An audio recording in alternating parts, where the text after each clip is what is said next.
ओम साईं राम। बाबा कहते हैं, मेरे प्यारे बच्चे, ये बात तुम अच्छे से जानते हो, सब दिन एक समान नहीं रहता है और ना ही समय। फिर भी तुम स्वयं को इतना निराश क्यों कर रहे हो? स्वयं को ही दुर्भाग्य का कारण बोलते हो कि ये मेरे ही साथ हो रहा है।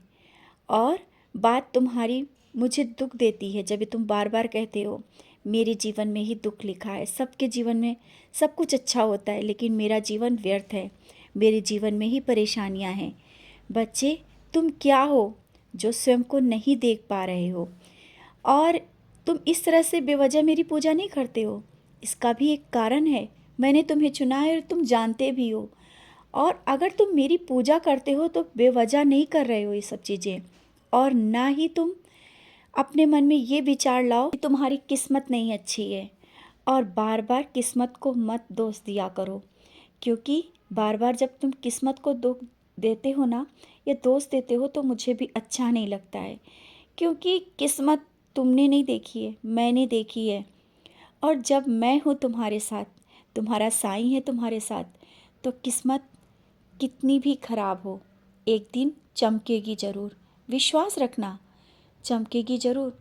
और ये सोचकर मत बैठो कि कुछ भी जीवन में तुम्हारे अच्छा नहीं होगा।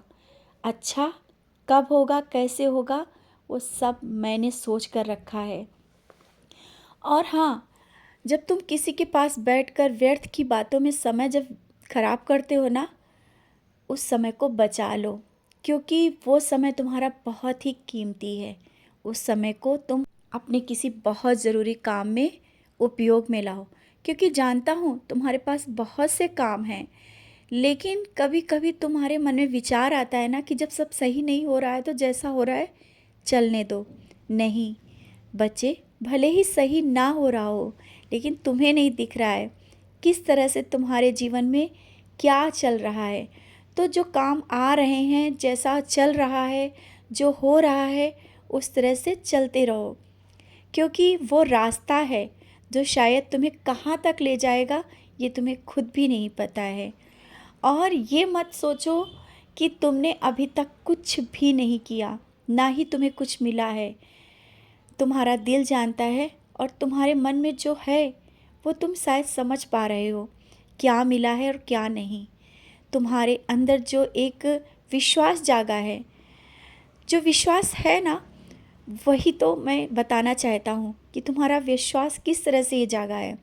भले ही परेशानी आती हैं, लेकिन तुम उस विश्वास के साथ खड़े हो जाते हो। ये तुम्हें पूजा से ही मिला है, तुम्हारी भक्ति से ही मिला है। और ये विश्वास ही तुम्हें बड़े से बड़ी परेशानियों से बाहर निकाल लेता है। घर में कोई बड़ी से बड़ी चीज़ें आए, परेशानी आए, और तुम दूसरों को हिम्मत बंधाते हो, टूटते नहीं हो, जरा सा भी निराश नहीं होते हो, क्योंकि तुम्हें विश्वास है कि उस जगह तुम बाहर निकल आओगे, बड़ी से बड़ी बीमारी से भी बाहर निकल आओगे। घर का कोई भी सदस्य अगर निराश हो जाता है, तुम क्यों समझाते हो, तुम क्यों उसे हिम्मत बंधाते हो और उसको सही राह दिखाते हो?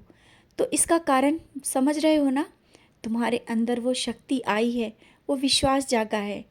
बस अब खुद को मत टूटने देना, ना ही निराश होने देना, और मत अपनी किस्मत को बार बार कहा करो तुम्हारी किस्मत बहुत अच्छी है। और जो अभी हो रहा है, जो चल रहा है तुम्हारे घर में, जो इस तरह से बातें हो रही हैं और जो भी परेशानी तुम्हें जिन लग रहा है ना कि परेशानी चल रही है, इन परेशानियों में, इन बातों में भी मैं बैठा हूँ, मैं हूँ, अकेला नहीं छोड़ा है। और सब सही होगा, अच्छा ही निर्णय आएगा। और बहुत जल्दी जिस खबर का इंतज़ार है ना, वो खबर मिलने वाली है, मिल जाएगी तुम्हें खबर। निराश मत हो और खुश रहा करो। बस मैंने कहा ना, तुम्हारे चेहरे पर मैं खुशी देखना चाहता हूँ। उदास मत रहो, सब कुछ होगा। धीरे धीरे तुम्हारे हर एक सपने पूरे करने की पूरी कोशिश कर रहा हूँ। तो बस खुश रहो, मुस्कुराते रहो, सो जाओ। शुभ साईं रात्रि।